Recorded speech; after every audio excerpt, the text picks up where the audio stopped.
Stop mouthing off, Nicole. You remember, I'm the funny one. You're like the sour one. Yeah, I'm the one that ends up stealing the show. You ain't no Fonzie. You're a Gunther from Friends at best. Barcelona. It's an incredible city. Between the food, the beaches, the buildings and the festivals, this place has got a bit of everything.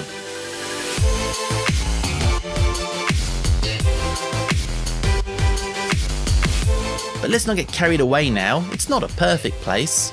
There is a little bit of crime around, and in places it can be a bit grubby. This dark patch here smells a lot like dog pee. And, well, I wouldn't say everyone in Barcelona was exactly pleased to see us. Barcelona is a massive city, filled with lots of unique districts and a whole bunch of history. So we spent a whole month here trying to check out as much of the city as we could. Though why we chose the roasting hot month of August... It is hot. It is very hot. Well, maybe that wasn't one of my best decisions. But despite that, we were going to make the most of our time here. Thanks to my strict eating regime, I was beach body ready, I was excited to film, and I was about to enjoy the sort of exclusive access and fine cuisine, which I've come to expect as a YouTube sensation. And travelling with me... I was stuck. My elegant partner Nicole, an enthusiastic traveller who just couldn't get enough of this incredible city. I'm tired. You just stand in the shades and stop moaning. And with our help, we'll be able to guide you to all the best sights and attractions around. Nicole, can you believe we are standing where theoretical driving licence exams occurred? I can't believe it. So join us as we explore this city, the capital of Catalonia, a unique region with its own culture, festivals, dances, and this fella. So between hectic main streets and quiet back streets, modern art and goofy murals, fat cats, death angels, abandoned palaces, and statues of Voldemort choking out some lions, we're going to see what this city is made of, with our first stop being Barcelona's most famous street, La Rambla.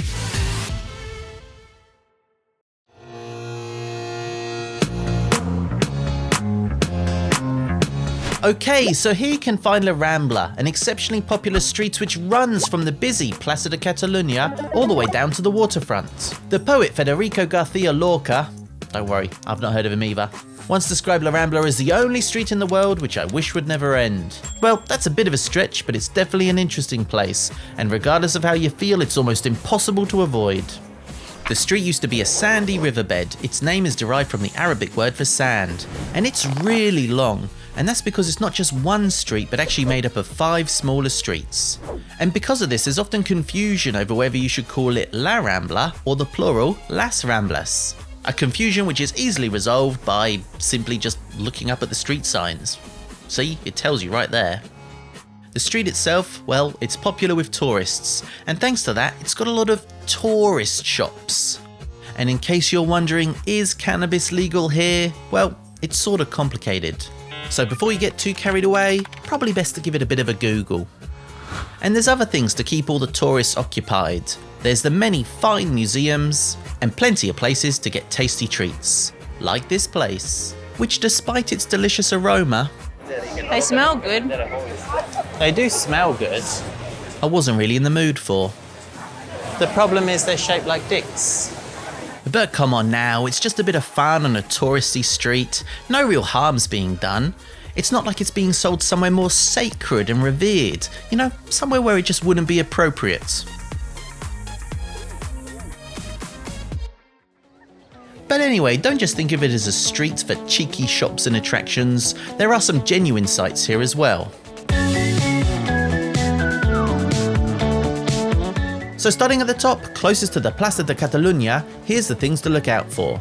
Oh, and by the way, I bet I'm gonna nail these pronunciations. The Font de Canaletes, one of the city's many drinking fountains. It's said that if you drink from it, as displayed here, you'll return to Barcelona. The Teatre Poliorama, where journalist and writer George Orwell was pinned down for 3 days in 1937 whilst fighting in the Spanish Civil War. The Iglesia de Belém, a 17th century church whose insides were destroyed by looters and anarchists in 1936. The Mercat de la Boqueria. Maybe I'll put a bit less... Italian in there. Let's try that again. The Mercat de la Boqueria, the most famous market in Barcelona. Its name means the goat market, and we'll revisit it in a later episode. Next is a large floor mosaic, which nobody seems to notice, created by modernist artist Joan Miró, who was born nearby. Then we have the Gran Teatre del Liceo, the main opera house, which has an active year-round schedule of performances to see, except in August, when we were here. After that, the Convent de Santa Monica, which dates back to 1636, making it the oldest building on La Rambla, even though, to be honest, I wasn't that fussed about it. And at the quieter end, near the waterfront, you have the Mirador de Colom, with Christopher Columbus standing at the top of the plinth, pointing out towards the water. Oh, but here's a little travel tip for you.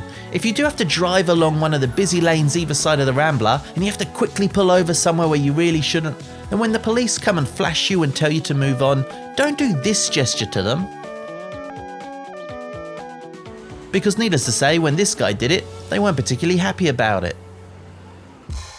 And whilst we're on the subject of police and crime, I can't ignore one of the most frustrating things about Barcelona, the pickpocketing.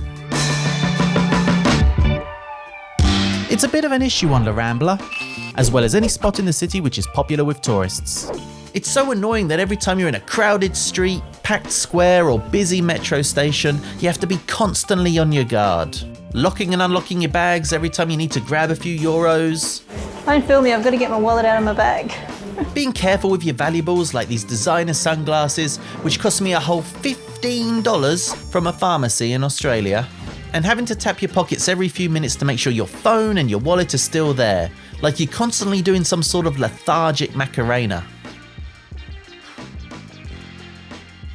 To deter thieves, you could be cool and trendy like me and have one of these old man travel wallets with a safety tether built in. And to keep my phone safe, I was well chuffed when I popped into a phone shop and found this bungee cord and case ensemble. Until the very next day, when it broke.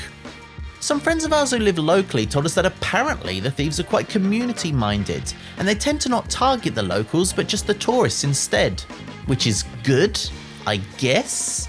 But I don't fully believe that. I think they'll work wherever there's an opportunity. I mean, when we were here, they were even stealing stuff whilst in the background of live TV. But anyway, getting back to La Rambla itself, having skipped the dick waffles, we went looking for something else sweet to eat nearby.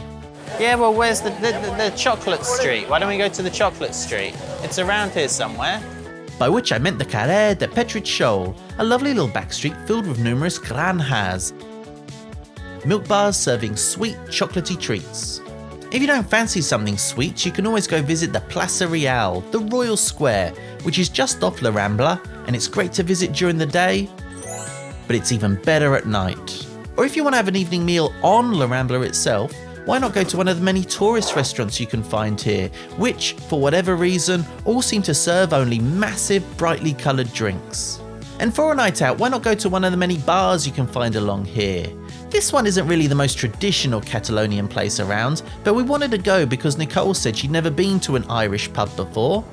I mean, we have been to lots of pubs in Ireland, but apparently those don't count. So there's a little ramble down La Rambla for you, an interesting little area which lies just outside the Gothic district, Barcelona's historic heart. But what is there to see and do in the Gothic district? Well, we're going to find out in the next episode.